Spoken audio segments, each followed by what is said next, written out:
So once we have talked about the contraceptive pills and the sterilization methods, right? Now we are in a position to talk about the National Family Planning Program. So now let's talk about the National Family Planning Program. Here you can see the logo of it, that parents are standing over there, right? And in the female lap, in the mother lap, there is a child present over there or a baby present over there, and they say that Jodi Zimmedar jo plan kare parivar, right? So basically in this particular program we are talking about the theme and sub-theme. So it is one of the oldest program, guys. It is one of the oldest program which was launched in 1951 or 52. Okay, so launched in year 1952 over there, right? And they are talking about basically two things, that one is theme of this program and another one is a sub-theme of this program. Theme of this program says that either there is a boy, either there is a girl, but only will do two only, right? So either a boy, either a girl will do two. So that is the theme of this program, that they want from the community that only two children they want, okay, in total. So either a boy, either a girl will do two. Okay, so that will be the theme of this particular NFPP program, that is the National Family Planning Program. And they say about the sub-theme that, they want the spacing between the childbirth, right? It means that, there should be a space of at least 3 years. There should be a gap of at least 3 years between the first child and the second child. So there should be the spacing between, first and second child. Right, so this is the sub-theme of this particular program. Now, under this particular program, to promote the health of the family, to promote the family awareness, right? So, for that purpose, World Population Day is observed on 11th of July every year, guys. World Population Day is observed on 11th of July every year. Okay, so please remember this theme and sub-theme and remember the logo of this particular program, that is the National Family Planning Program. Now, under this program, we are having several strategies. Now, let's talk about some of the strategies under this particular program, right? So what are the strategies? So very first one which I'm going to take over here, that is the Mission Parivar Vikas, right? That is the Mission Parivar Vikas. Under this Mission Parivar Vikas, right, we are having one more program over here. I would say, UP government, right? They have actually released one particular kit over there, right? And this particular kit is named as, Nayi Pehal Kit. Right, this was named as Nayi Pehal Kit. Under this Nayi Pehal Kit, they said that they wanted to actually introduce a contraception among the community, right? And basically, it was released by which government, guys? It was released by UP government. It was released by Uttar Pradesh government or the UP government. Okay, so you should remember that. And basically, they were targeting which people? They were targeting the eligible couple. And if you guys remember, what were eligible couple and the target couple? Eligible couple means the newly married couple, okay, or the newly married couple. And obviously, guys, what will be the target from the UP government side over here? The target would be that they want to maintain the gap.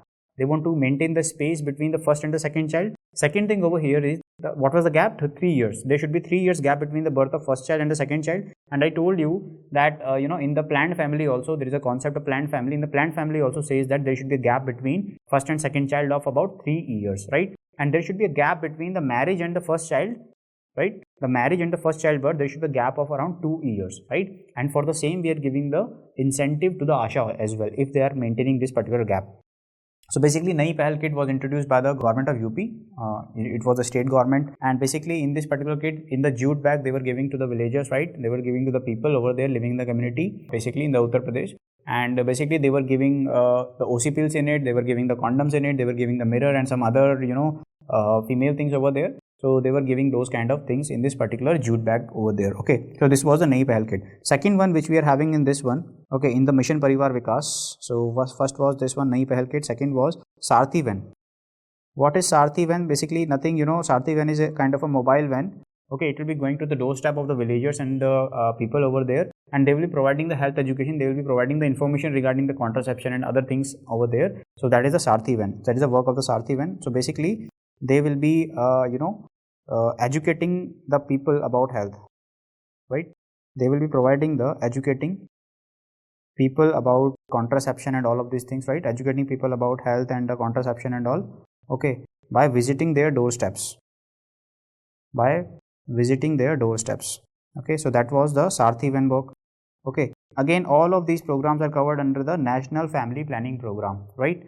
Okay, now next one. So first one we have talked about, that is the Mission Parivar Vikas. Second one we shall talk about over here, that is the promotion of the intrauterine contraceptive devices, promotion of IUCDs, right? Promotion of IUCDs, you will be promoting them in those couples where which are the target couples, where they have completed their family, or either in this particular family there is one living child present over there, right? In those cases you will be doing the promotion of intrauterine contraceptive devices, right? Then newer contraceptives, whichever newer contraceptives are there, we will be actually introducing to the eligible couples mainly. Why is it so? Because we want to maintain the gap of around 2 years, or maintain the spacing of 2 years between the marriage and the first childbirth, right? So to maintain that particular gap, we want to introduce the newer contraceptive which we have discussed in the previous sections. For example, OC pills, Mala and Maladi, and about the other kind of Antara, Chhaya, easy pill, and all of these things over there, right?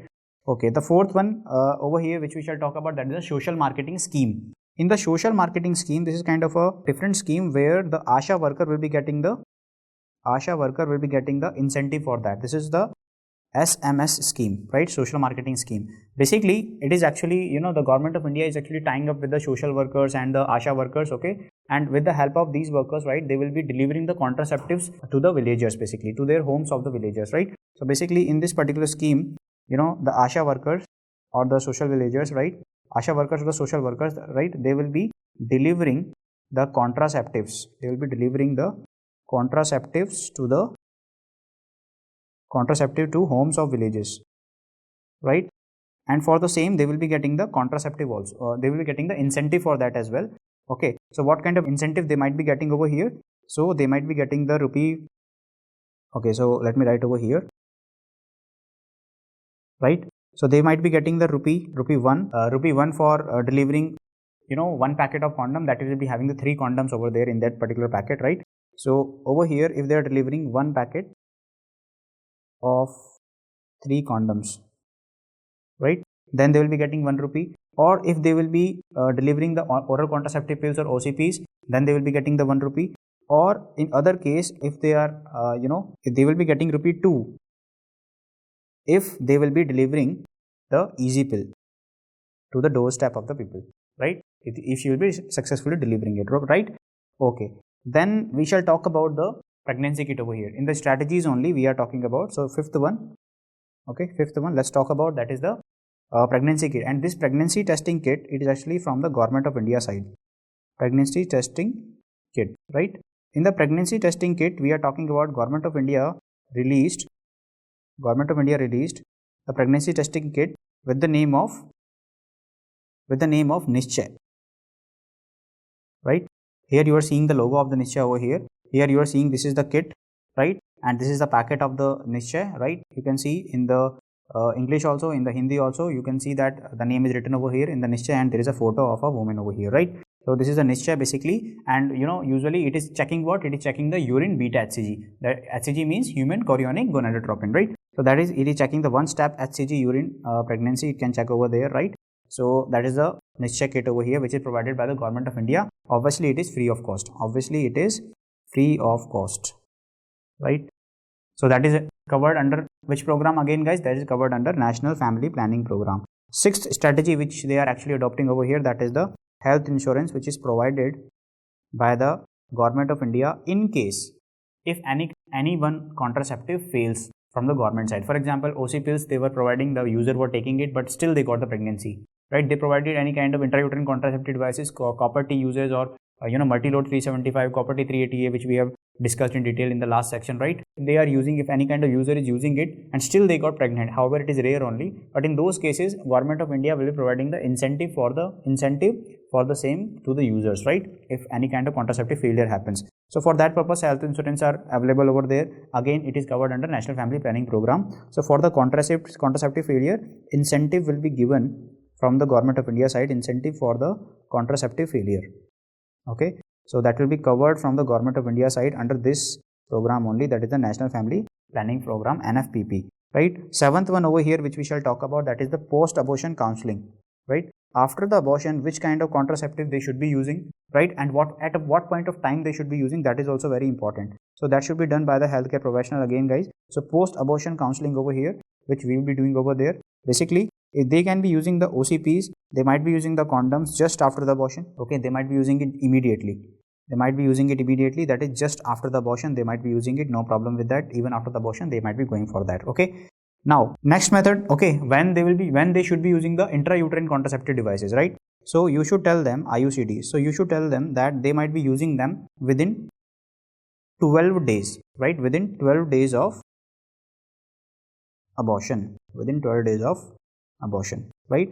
And they might be using the sterilization method. The sterilization methods, they might be using them in what range? Basically, they might be using them in within 7 days of abortion, again within 7 days of abortion. So guys, it is very, very important, right? Now next we shall talk about what are the organizations that are related to this program, right? So at the different levels we are having different kinds of organizations. So let's name some of the organizations over here, right? So let's name some of the organizations which are related to this program at different levels. For example, if we talk about at state level, or let's start with the center level only. So if we talk about, let's talk about the center level. At the level of center, we are having the Population Academy Council, Population Advisory Council rather. So Population Advisory Council is present at the level of what? At the level of center, right? Then we are having state level. At the level of state, we are having the State Family Welfare Bureau. Okay. At the level of district, we are having District Family Welfare Bureau, right? And at the level of village, last one, at the level of village, we are having health workers, ASHA workers, Anganwadi workers, right? So these workers are actually covered at this particular level, right? Anganwadi workers, right? So these workers are actually coming at the village level, and one village is carrying how much population? That is 1000 population, right? One block is carrying how much population? 100 villages. That means 1 lakh population, 100,000 population, right? That I told you in the health system, right? Okay. Now once we have talked about that, what are the availability of contraceptions, right? At which level? You know, at different levels we are actually having the contraceptives availability. So if we talk about at village level, so let's start with the village level over here. If we talk about at the village level, we are having ASHA worker is working at this particular level. So we are having actually condoms, OCPs, easy pills, right? They might be actually delivering OCPs, condoms, easy pill, right? They might be actually delivering by the ASHA worker only at the level of village. If we talk about the sub-center level, right, that is after the village we are having the sub-center level. I already taught you about the health education system, I mean the health system of India, right?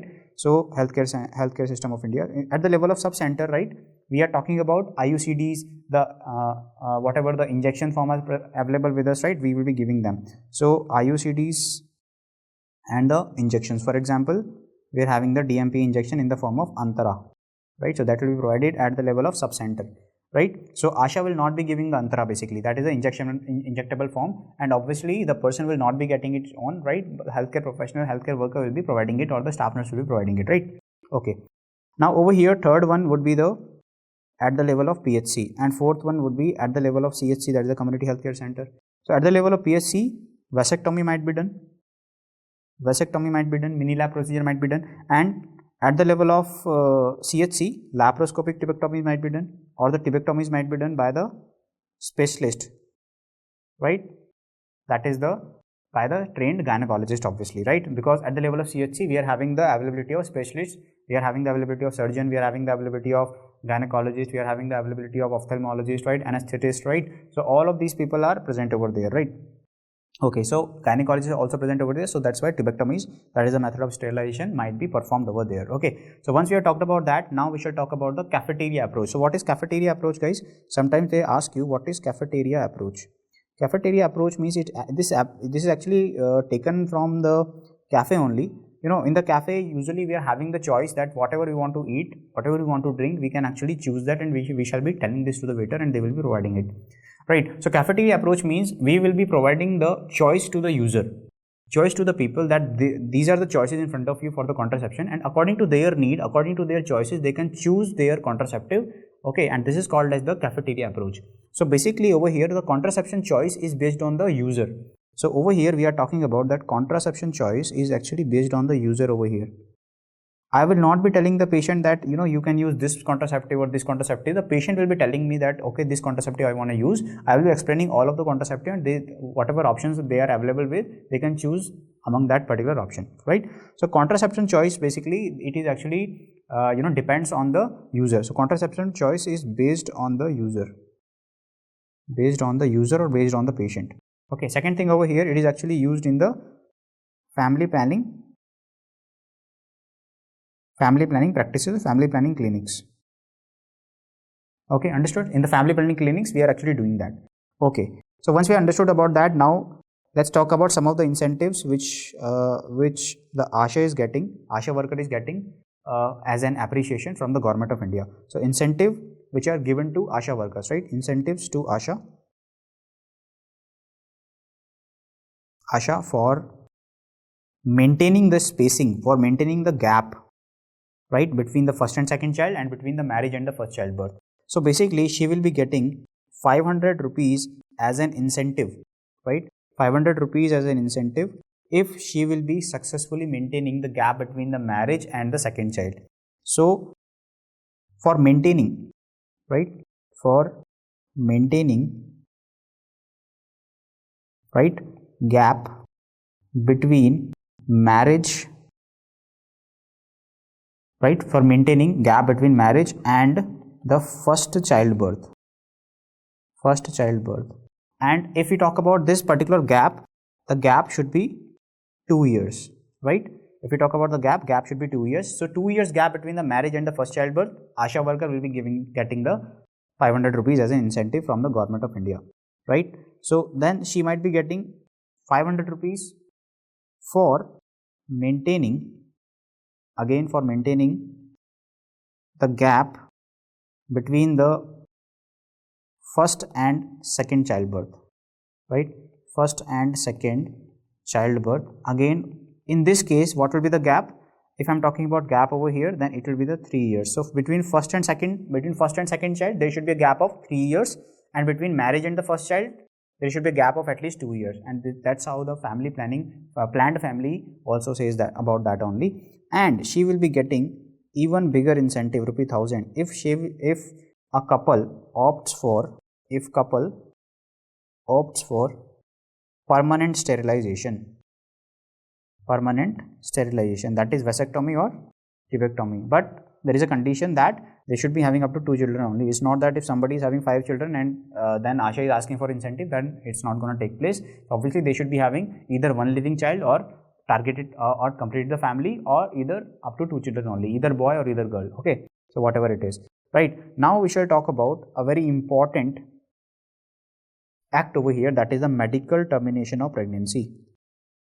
This you might have studied about this in your obs-gynae classes also. Medical termination of pregnancy, actually this is the Amendment Act over here, okay, which came in the 1971, but now it has been updated in the 2021 over here. Okay, so over here this says that MTP Act 1971 and MTP Act Amendments 2021. Now we need to remember, if the MCQ will be coming from this particular MTP section, right, they are expecting you to answer from the 2021 guidelines. Okay, so this one you need to remember, 2021. Okay, however I will be comparing both the data. So over here what we can see that this is the indication. What are the indications over here? First of all, indications, what are the right? So over here only it was usually back in the 1971 they said that it is only applying to the married female. So married female, if she want to have the abortion, right, she want to have the medical termination of pregnancy, so she might be actually going for that. Okay, now over here if you talk about the MTP Act 2021, this says that it doesn't matter whether the female is married or unmarried, right? She might be having the pregnancy from the live-in partner also. So in that case also she is actually covered under the MTP Act, right, according to 2021. So it doesn't matter anymore that whether she is married or she is unmarried. Second thing over here, second important change which happened, that usually they used to say that 20 weeks for all indications, right? For all indication up to 20 weeks you can do the MTP. But now they said that this has been extended for the rape victims, where rape victims or the rape survivors, for that case the MTP can be done till 24 weeks. So that is also a big change over here which you need to remember, that up till 24 weeks for the rape survivors the MTP can be done. But any kind of case, let it be any kind of fetal abnormality or let it be any other kind of case, if anyone wants to do, if any doctor wants to do the MTP over there after 24 weeks, if any gynecologist wants to do the MTP after 24 weeks, then in those cases they have to take the permission from the medical board, right? And the medical board will approve this permission whether the MTP has to be done or not, right? So this is also very important point over here. So 24 weeks for the rape survivor, and if the beyond 24 weeks MTP has to be done, then the permission has to be taken from the board members and they will be approving it. Okay, so this is a very important point. Second point over here is that, you know, usually in the 1971 they used to say that only one registered medical practitioner will be needed till 12 weeks, and if the MTP has to be done between 12 to 20 weeks, then it was 2 RMPs. That it was 2 registered medical practitioners, right? They were needed. But now they are seeing that up to 20 weeks only 1 registered medical practitioner is enough, and from 20 to 24 weeks in case it is a rape victim, then in those cases 2 registered medical practitioners are needed over there, right? Okay, and obviously any kind of case, let it be any kind of case after 24 weeks, it might be the rape case, it might be something else, it might be fetal abnormality case, or it might be something else. The permission has to be taken from the medical board members, and if they will approve it, then MTP can be done. Now, about the breaching of the confidentiality, obviously this particular thing that if somebody is going for the MTP, right, this should be kept confidential, right, and it should not be leaked outside, right, by any kind of healthcare professional or by anyone. And if 1971, according to the 1971 Act, at that point of time they said that the fine will be there for up to 1000 rupees. But now they have changed it. Now they have changed it and replaced it with the 1 year of imprisonment. So if any kind of breaching of the confidentiality part has been found, then that particular person will be liable for 1 year imprisonment, and that is lethal punishment over there. So at the same time, the rules should be strict, right? Okay, so that was about the MTP Act, MTP Amendment Act 1921. So in this particular session, we have talked about some of the strategies, the organizations, and the MTP Act over there, right? Under the National Family Planning Program, right? MTP Act is different. National Family Planning Program, we have talked about the strategies over them, right? So I hope you enjoyed this session, and I will be seeing you in the next one. Thank you.